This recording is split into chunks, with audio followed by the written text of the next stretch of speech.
The National Broadcasting Company presents, transcribes, Sir Laurence Olivier in Theatre Royal.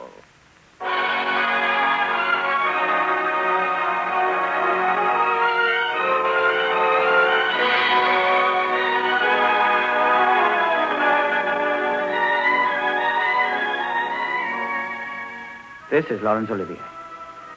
Today, for a change, our play is to be taken from sequences I've chosen from a novel which I think must be almost the most famous ever written. Charles Dickens' David Copperfield. This particular sequence introduces a particular character. To me, a very particular character, Mr. Micawber. So now I'm going to tell you the story of Mr. Micawber's difficulties.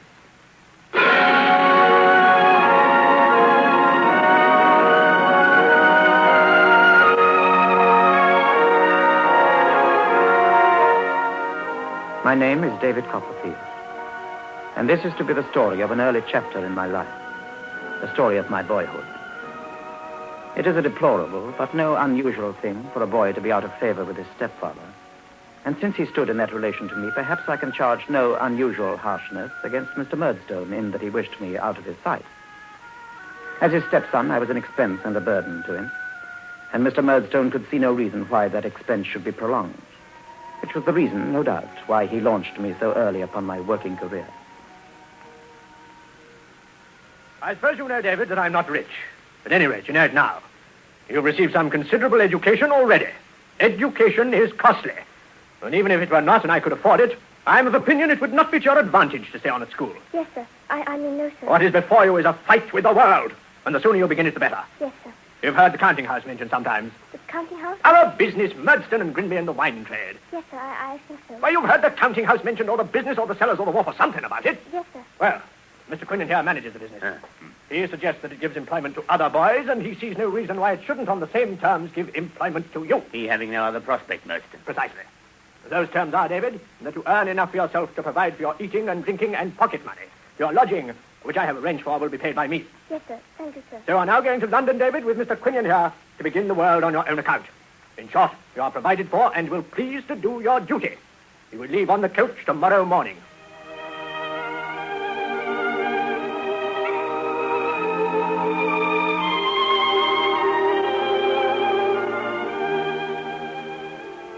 I know enough of the world now to have almost lost the capacity of being surprised by anything.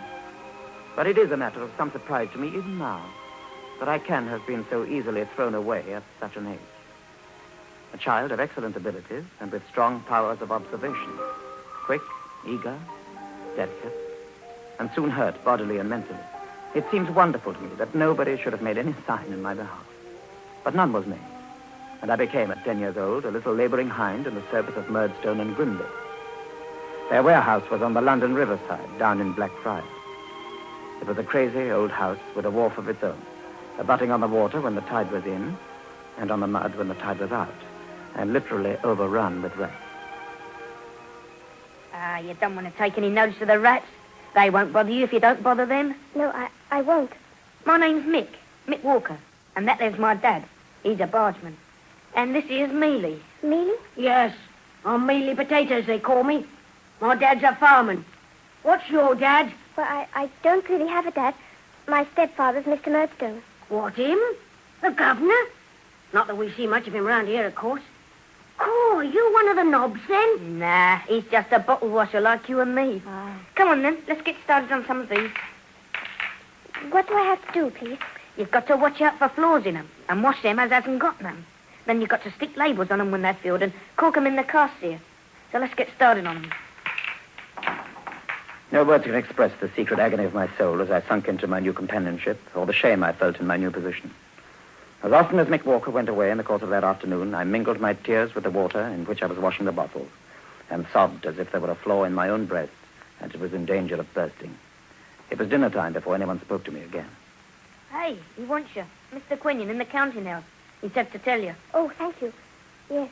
I went into the counting house where Mr. Quinion was waiting for me, and found there a stoutish, middle-aged person in a brown surtout and black tights and shoes, with no more hair upon his head, which was a large one and very shining, than there is upon an egg, and with a very extensive face, which he turned full upon me. His clothes were shabby, but he had an imposing shirt collar on. He carried a jaunty sort of stick with a large pair of rusty tassels to it and a quizzing glass hung outside his coat. Ah. Well, this is he. So this is Master Copperfield. I hope I see you well, sir. Yes, sir. Thank you, sir. I hope you're the same, sir. I am, thank heaven, very well.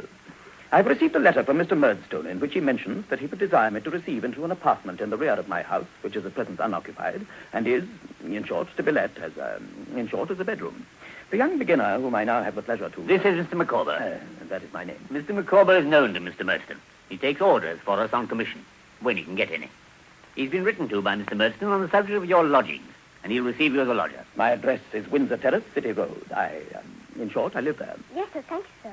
Under the impression that your peregrinations in this metropolis have not yet been extensive, and that you might find some difficulty in penetrating the arcana of the modern Babylon in the direction of the City Road, in short, that you might lose yourself, I shall be happy to call this evening and install you in the knowledge of the nearest way. It's very kind of you, sir. At what hour? At about 8. At about 8. I beg to wish you good day, Mr. Quinion. I will intrude no longer.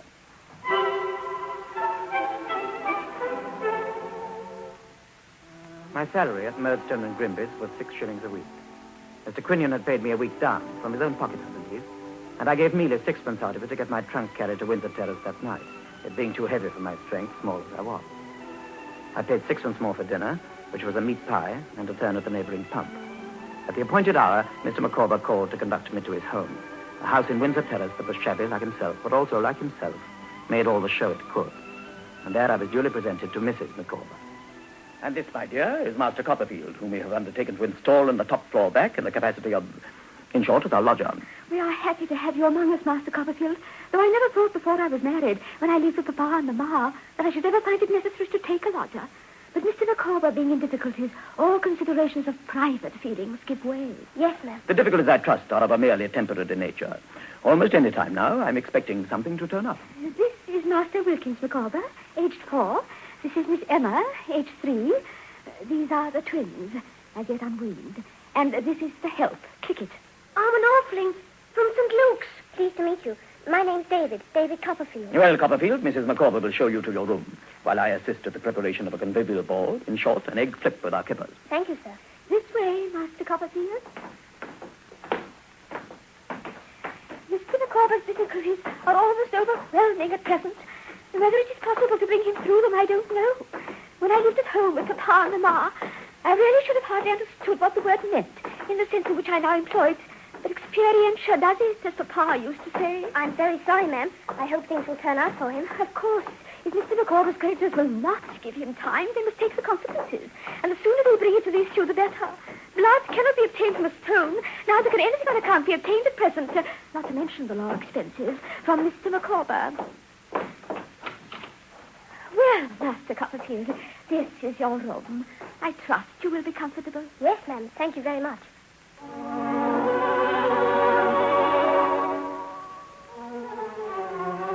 My room was at the top of the house, at the back. A close chamber, scantily furnished, and stenciled all over with an ornament which my young imagination represented as a blue muffin. In that room, or with the family, I passed my leisure time for the next few weeks. My own exclusive breakfast of a penny loaf and a pennyworth of milk I provided myself. I kept another small loaf and a modicum of cheese on a particular shelf of a particular cupboard to make my supper on when I came back at night. Otherwise, I was out at the warehouse all day and had to support myself on my 6 shillings all the week. Meanwhile, Mr. Micawber's difficulties showed no sign of abating. Come on! You ain't out yet, you know, Mr. Micawber. Pay us, will you? Downsides, you know, that's mean. I wouldn't be mean if I was you. Here, pay us, will you? Just pay us, yes? Come on, we ain't got no time for swindlers and robbers, not us. We haven't. Oh, dear, oh, dear, oh, dear. I do wish they wouldn't be so importunate. You can scarcely imagine the grief and mortification I feel, Copperfield, that you should find my affairs in such an unhappy state. I think he's gone now, Mr. Micawber. Well, we shall see. After all, it is only time that I require of them, and all shall be put to rights. It just so happens I have every expectation of something turning up, in which case I shall meet every man's expectation, and, in short, I shall pay them. Little did I think, Master Copperfield, when I was living with my papa. I was making a little calculation the other night as to the expense of putting bow windows to the house. I cannot help feeling that it would be a great improvement. Well, no doubt it would, Micawber, but this is hardly the time for it. Perhaps you're right, my dear. I was merely thinking of it in case anything turns out.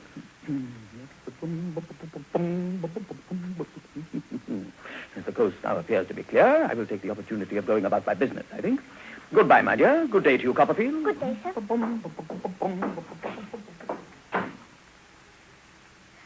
Master Copperfield, I make no stranger of you, and therefore do not hesitate to say that Mr. Micawber's difficulties are coming to a crisis. I'm very sorry, ma'am. With the exception of the heel of a Dutch cheese, which is not adapted to the wants of a young family, there is really not a scrap of anything in the larder. Oh, dear. I've 2 shillings of my money left, ma'am. If you would only... No, my dear Master Copperfield, far be it from my thoughts. But you have a discretion beyond your ears, and can render me another kind of service if you will. Of course, Mrs. Micawber. Anything. I've parted with the plate myself. 6 tea, 2 salt, and a pair of sugars I borrowed money on with my own hands. But the twins are a great tie. And to me, with my recollections of Papa and Mamma, these transactions are very painful. There are still a few trifles we could part with, though Mr. Micawber's feelings would never allow him to dispose of them. Master Copperfield, if I might ask you... Why, of course, ma'am. I pass the pawnbrokers on my way to work.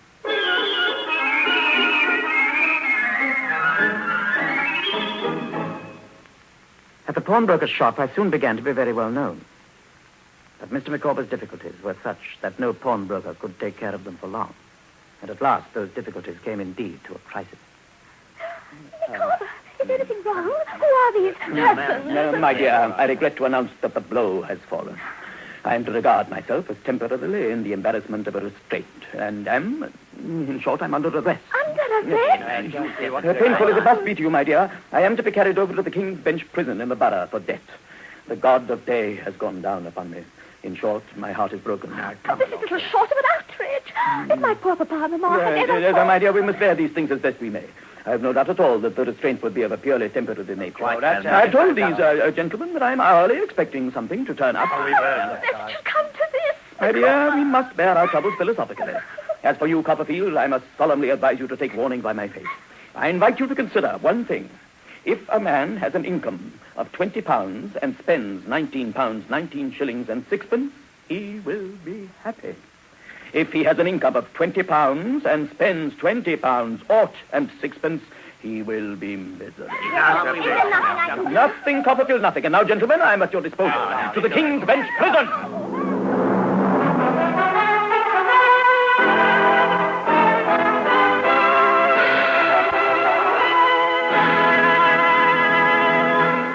Now we continue Theatre Royal with Sir Laurence Olivier.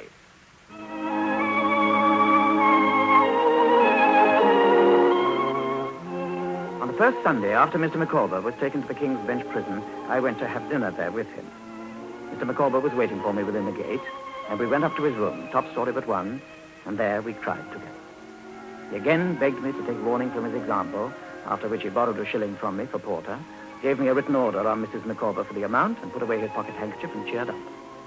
We sat before a little fire with 2 bricks put within the rusted gate, one on each side to prevent its burning too many coals. Then another debtor who shared the room with him came in from the bakehouse with a loin of mutton, and we all set to. I hope you remembered to give Captain Hopkins my compliments, Copperfield, for the loan of his knife and fork. Oh, yes, sir. He sent his compliments to you along with... Very civil of him, I'm sure. And how are things progressing in Windsor Terrace? Mrs. Micawber is bearing up well, you say? Very well, sir. Some of the furniture has been sold up, but we still have enough for our needs. I'm sorry to hear about the furniture, Copperfield. Still, no doubt Mrs. Micawber knows what is best in the circumstances. Yes, sir. May I persuade you to a little more mutton, Copperfield? Perhaps a glass of porter would not come amiss. Thank you, sir. After all, we must keep in good heart. I'm prepared to meet the demands of my creditors in any way which can be confounded, and hope to be beforehand with the world again before too long.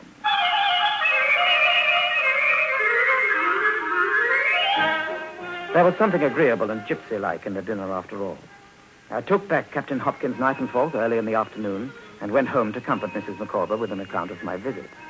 She fainted when she saw me return and made a little jug of egg hot afterwards to console us while we talked it over. You could have no idea, Master Copperfield, how all this distresses me. I can imagine, ma'am. Now that most of the furniture has been carried away, there really seems no point in our staying on in this house any longer. I'm seriously thinking of joining Mr. Micawber myself. Yes, ma'am, but what... If you will be so good as to return the key to the landlord, I can have the beds moved over to the King's Bench. And much as I dislike such a course, there seems to be no alternative. But what about me, ma'am? My dear Master Copperfield, I had no intention of leaving you unprovided for.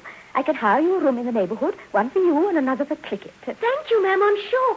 If it weren't for me being an orphan... At all costs, we must contrive to keep together, Master Copperfield, for we have come to regard you as very much one of the family. I hope Mr. Micawber's difficulties can be overcome, ma'am. Of that I have no doubt, Master Copperfield. the crisis in our affairs will pass.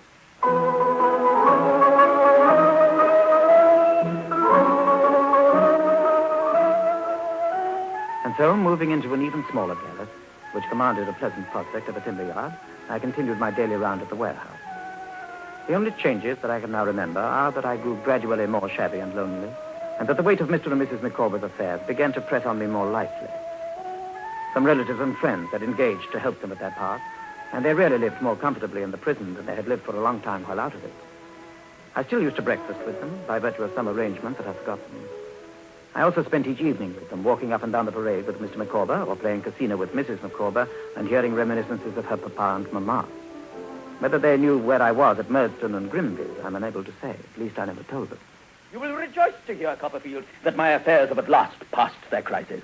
The deed of which I've told you has ceased to be a rock ahead of us. In short, I can see my way. You mean you're going to be released, Mr. Micawber? My family has decided that Mr. Micawber should apply for his release under the Insolvent Debtors Act. We expect him to be set free in a few weeks' time. Then I have no doubt I shall, please heaven, begin to be beforehand with the world and to live in a perfectly new manner. If, in short, if anything turns up. But what has happened? When did you hear, Mr. Micawber? I've still not heard officially, you understand. I have composed a petition to the House of Commons, praying for an alteration in the law of imprisonment for debt. We have here in the prison a club, Copperfield, in which, as a gentleman, I may claim to have some authority. I have expressed my views of the petition to our fellow members, who have strongly approved of the same, and, in short, they're all going to sign it. Captain Hopkins here has the draft. Indeed. I make so bold as to read it to Master Copperfield, sir. It's a noble document. To the people's representatives in Parliament assembled, we, the petitioners, His Majesty's unfortunate subjects, humbly approach your honourable house in the belief that the best interests of His Majesty's realm can the more effectively be served by reconsideration of the laws by which we are... In due time, Mr. Micawber's petition was ripe for hearing, and to our great joy, he was ordered to be discharged under the Insolvent Debtors Act. His creditors had not proved implacable, and Mrs. Micawber informed me that even the most revengeful of them, a bootmaker, had declared in open court that he bore Mr. Micawber no malice, but that when money was owing to him, he liked to be paid. He said he thought it was only human nature. Mr. Micawber returned to the King's Bench when his case had been heard, as some fees were to be settled and some formalities observed before he could actually be released. The club received him with transport and held an harmonic meeting that evening at his honor.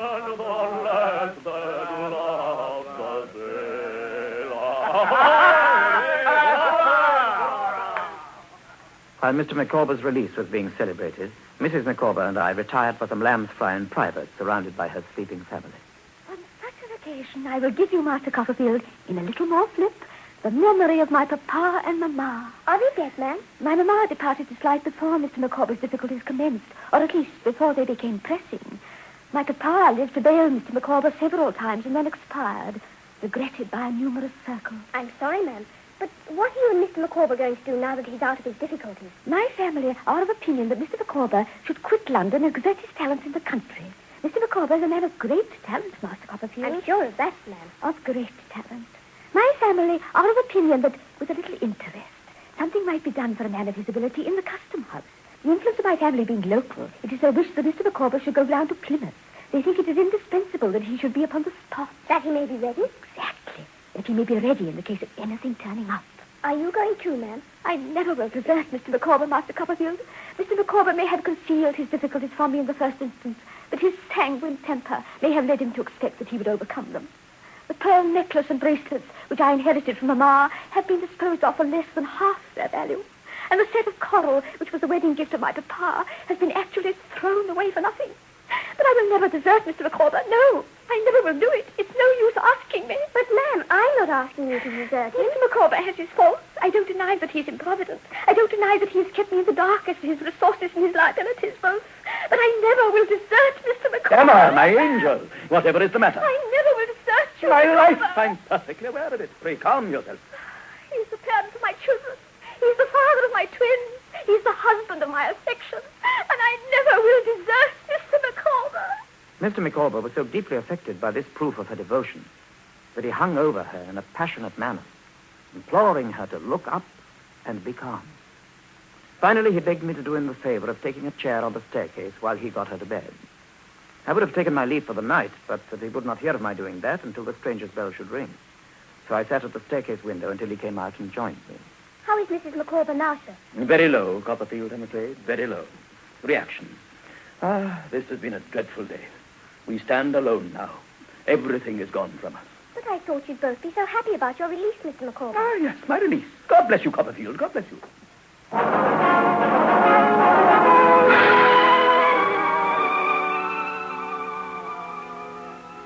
Mr. and Mrs. Micawber were so used to their old difficulties, I think, that they felt quite shipwrecked when they came to consider that at last they were released from them. But through all the confusion and lowness of spirits in which we had suddenly become involved, I plainly saw that Mr. and Mrs. Micawber and their family were going away from London and that a parting between us was near at hand. The next day, they took a lodging in the house where I lived. At the end of the week, they had made arrangements for setting out to Plymouth. I shall never, Master Copperfield, revert to the period of Mr. Micawber's difficulties without thinking of you. Your conduct has always been of the most delicate and obliging description. You have never been a lodger. You have been a friend. My dear, Copperfield has a heart to feel for the distresses of his fellow creatures when they are behind a cloud, and a head to plan, and a hand to, in short, a general ability to dispose of such available property as could be made away with. I'm very sorry you're going away, sir. Truly I am. My dear young friend, I'm older than you. A man of some experience in life and of some experience, in short, in difficulties, generally speaking. At present, and until something turns up, which I am, I may say, hourly expecting, I have nothing to bestow but advice. Still, my advice is so far worth taking that, in short, that I've never taken it myself, and am the miserable wretch you behold. Oh, my dear Micawber. I say, the miserable wretch you behold. My advice is, never do tomorrow what you can do today. Procrastination is the thief of time. Collar him. My poor papa, Maxim. My dear, your papa was very well in his way, and heaven forbid that I should disparage him. Take him for all in all. We now shall see, in short, make the acquaintance probably of anybody possessing at his time of life the same legs for gaiters and able to read the same description of print without spectacles. But he applied that maxim to our marriage, my dear, and that was so far prematurely entered into in consequence that I never recovered the expense. Not that I'm sorry for it. Quite the contrary, my love. I have never regretted the day, Micawber, no matter what your difficulties may have been. My other piece of advice, Copperfield, you know. Annual income, £20. Annual expenditure, £19, 19 and sixpence. Result, happiness. Annual income, £20. Annual expenditure, £20, aught and sixpence. Result, misery. The blossom is blighted, the leaf is withered. The god of day goes down upon the dreary scene, and, in short, you're forever flawed, as I am. Your health, Copperfield. I'll remember all you've told me, Mr. Micawber. Truly I will.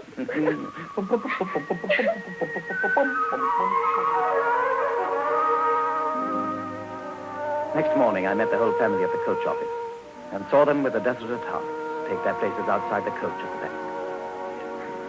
Master Copperfield, God bless you. I never can forget all that, you know, and I never would if I could. Thank you, ma'am. I shall never forget you either. Copperfield, farewell. Every happiness and prosperity. If in the course of revolving years I could persuade myself that my blighted destiny had been a warning to you, I should feel that I had not occupied another man's place in existence all in vain. In case of anything turning up, of which I'm rather confident, I should be extremely pleased if it should be in my power to advance your prospects. Thank you, sir. You've been very kind to me. I think, as Mrs. Micawber sat at the back of the coach with the children, and I stood in the road looking wistfully at them, a mist cleared from her eyes, and she saw what a little creature I really was. I think so, because she beckoned me to climb up with quite a new and motherly expression in her face, and put her arm round my neck, and gave me just such a kiss as she might have given to her own boy. I had barely time to get down again before the coach started.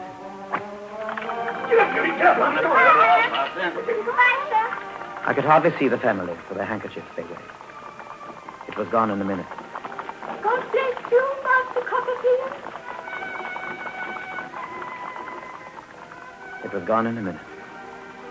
The Orfling and I stood looking vacantly at each other in the middle of the road, and then shook hands and said goodbye. And David Copperfield was on his own at last.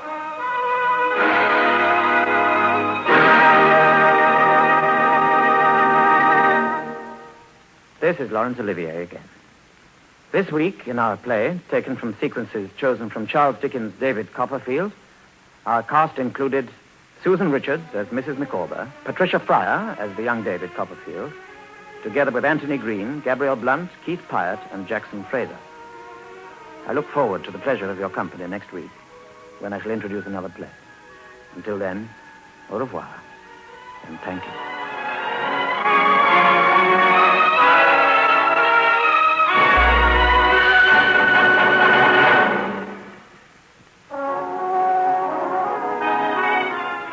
Sir Laurence Olivier starred in today's transcribed program. The script was by Derek Patmore. The music was under the direction of Sidney Torch. Theatre Royal is an NBC presentation, produced and directed by Harry Allen Towers.